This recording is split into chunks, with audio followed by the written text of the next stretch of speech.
Hello par ici les amis, comment ça va? Bah écoutez, je vous espère heureux, je vous espère épanoui, je vous espère en pleine forme. Si c'est pas le cas, vous savez, les jours heureux vont arriver très bientôt, je vous l'espère vraiment. Et d'ici là, bah, vous ne lâchez rien, vous vous battez jusqu'au bout, ça va aller.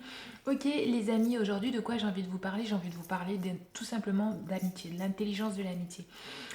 Si je vous dis les phrases suivantes, ça va peut-être vous parler quand je vous dis comment elle, a-t-il pu vivre cette situation terrible et ne pas m'en avoir parlé? Comment elle, considère-t-il notre amitié pour que lorsque ces choses lui soient arrivées, qu'il ne soit pas venu me voir? Ça vous parle ça? Oui? Non? Bon, en tout cas, moi, ça me parle. C'est des sentiments que j'ai pu ressentir vis-à-vis d'amis, de proches à moi, et également, effectivement, que j'ai effectivement fait ressentir aussi à des amis à moi. Et je me suis dit, ça mérite quand même que qu'on se penche un peu là-dessus, le pourquoi du comment est-ce que ce genre de situation arrive, et, parce que je trouve dommage que des rapports amicaux se dégradent, se détériorent sur cette base-là. Ok, donc ma réflexion m'amène donc à ce que je vais vous exposer, c'est peut-être selon moi, certaines de ces choses qui pourraient expliquer le fait que, effectivement, quand une personne traverse une situation difficile, qu'elle n'en parle peut-être pas avec d'autres personnes ou pas. Ok. J'avais fait une vidéo où je parlais un peu d'apparence du fait qu'il y avait des gens qui effectivement avaient plus tendance à montrer leurs problèmes que d'autres ou pas. Je vais peut-être, voilà, je repars un peu là-dessus en disant qu'effectivement en fonction des problèmes, selon l'importance, c'est vrai qu'il y a des gens, effectivement, ils ont une façon peu habituelle d'échanger, de sortir leurs problèmes. S'il est vrai qu'habituellement, quand une personne traverse une situation difficile, il est habituel d'aller voir un proche, une femme, sa famille, des proches plus ou moins, avec lesquels ils en parlent, ces personnes en parlent et cherchent une solution. Mais au lieu de cette façon de chercher une solution, c'est vrai qu'il y a des gens qui ont des façons différentes, enfin différentes, bien à elles, hein, c'est pas différent, c'est des façons propres à chaque personne de sortir leurs problèmes. Ça va peut-être être à travers le sport, ça va peut-être être à travers le dessin, ça va être à travers la musique, ou d'autres par rapport à leur Dieu. Il y en a qui croient en Dieu, qui ont un rapport à Dieu, qui effectivement vont préférer exposer leurs problèmes à Dieu. Ça pourrait être une des raisons qui expliquerait le fait que effectivement quand cette personne vivait sa situation difficile, elle ne soit pas venue effectivement nous voir. Ça peut être une des raisons. L'autre raison pourrait être le fait que la situation en question n'est peut-être suffisamment pas claire dans la tête de la personne. C'était comme, vous avez vu, un puzzle, tout n'était pas imbriqué et tout. Ce qui fait que la personne n'était peut-être pas prête à venir vers nous en parler. Et ce qui fait que, effectivement, voilà, en temps et en heure, on n'était pas forcément averti de ce que la personne vivait. Ça pourrait être ça.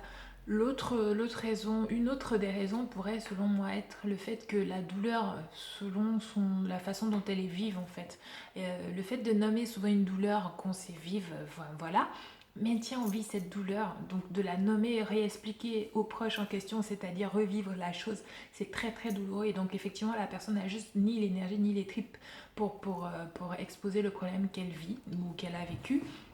Ce qui peut faire qu'effectivement certaines personnes refusent de parler de leurs problèmes parce que ça les replonge à leur douleur et voilà, donc elles ont tout simplement pour pouvoir aller de l'avant, elles ont besoin de ne pas en parler, de ne pas en parler, de ne pas renommer en fait, donner voix, donner corps au problème. J'espère que vous saisissez mon idée.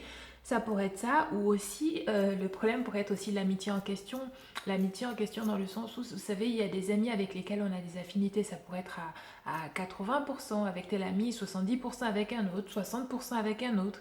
Effectivement, des amis, des amis avec lesquels on sait qu'on se retrouvera bien à discuter sur certains points sans aucun problème, on sait que telle personne comprend plus qu'une autre, peut-être parce que, par exemple, avec l'ami en question, vous avez des enfants qui sont à peu près du même âge, ou vous-même vous avez le même âge, vous êtes peut-être de la même culture, vous vous comprenez dans certaines choses, et peut-être que vous savez qu'avec tel autre ami, ça va être un peu plus difficile à expliquer, parce que c'est peut-être pas des choses qu'il a comprises, il est peut-être pas... Enfin voilà, je veux dire, en fonction de l'ami en question, de l'ami en question, d'un ami ou d'un autre, je veux dire, on aura peut-être plus tendance à exposer certains types de problèmes que d'autres, quoi.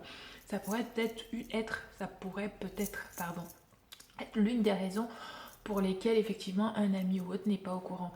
Et voilà, je sais, pour l'avoir moi-même vécu avec des amis, je sais que ça peut être très douloureux pour la personne aimante vis-à-vis de celui qui souffre, de se dire mais pourquoi il m'en a pas parlé? J'étais là, j'aurais pu lui apporter mon aide, j'aurais pu lui apporter mon soutien d'une façon ou d'une autre.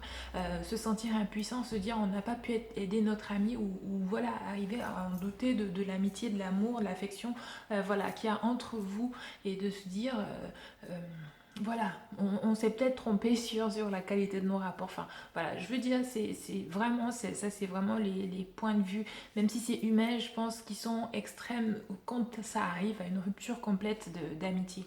Donc je pense que c'est important de prendre en compte tous ces paramètres-là, et même d'autres, hein. Et je pense qu'il faut savoir être l'ami intelligent en fait de votre ami. L'ami intelligent de votre ami dans le sens où vous lui dites en fait, si par exemple à l'instant où il souffrait, il vous a dit écoute là je suis pas très bien, lui dire écoute si tu veux m'en parler je suis là, tu peux m'en parler, tu sais peu importe l'heure, peu importe, voilà je t'aime, je suis ton ami, si tu veux m'en parler, tu sais très bien que tu peux m'en parler, lui nommer l'amitié, la confiance qu'il peut avoir en vous, que vous pouvez, ou il peut avoir en vous, ou l'amitié, l'ami en question, enfin, je pense que vous avez saisi, peut avoir, et lui témoigner votre amitié, demander à cet ami en question si vous, quel ami voulez-vous qu'il soit. Est-ce que vous voulez qu'il soit un ami actif, un ami passif? Voilà, je veux dire, quand il a besoin de voilà, souffler, ou prendre un peu de temps, un peu de recul pour analyser sa situation, voilà, que vous lui laissiez aussi cet espace-là et la possibilité de revenir vers vous au moment où il se sent prêt à parler, voyez. J'espère que vous avez un peu saisi ce que j'ai dit, l'idée que je voulais passer. Voilà, donc voilà, être l'ami intelligent de votre ami, et surtout être l'ami de votre ami le jour où il sera prêt à échanger, à discuter, être là pour lui.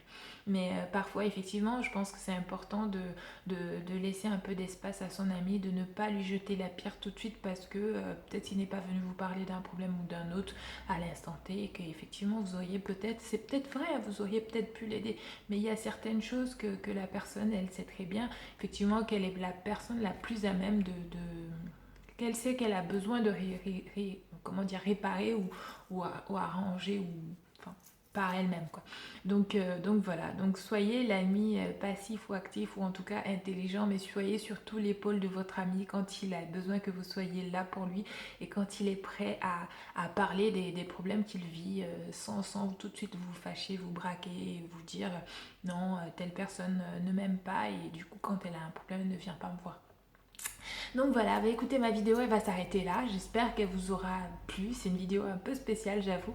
Mais voilà, je trouve que c'est quand même des choses qu'on vit au quotidien, des situations qu'on vit quand même assez souvent. Et c'est important peut-être d'apporter peut-être deux, trois sujet enfin, point de réflexion là-dessus, et peut-être d'étoffer au fur et à mesure ce genre de situation, mais voilà, toujours pour rester dans cette espèce d'unité entre les peuples, cohésion, et dans toujours une optique d'amour, et voilà.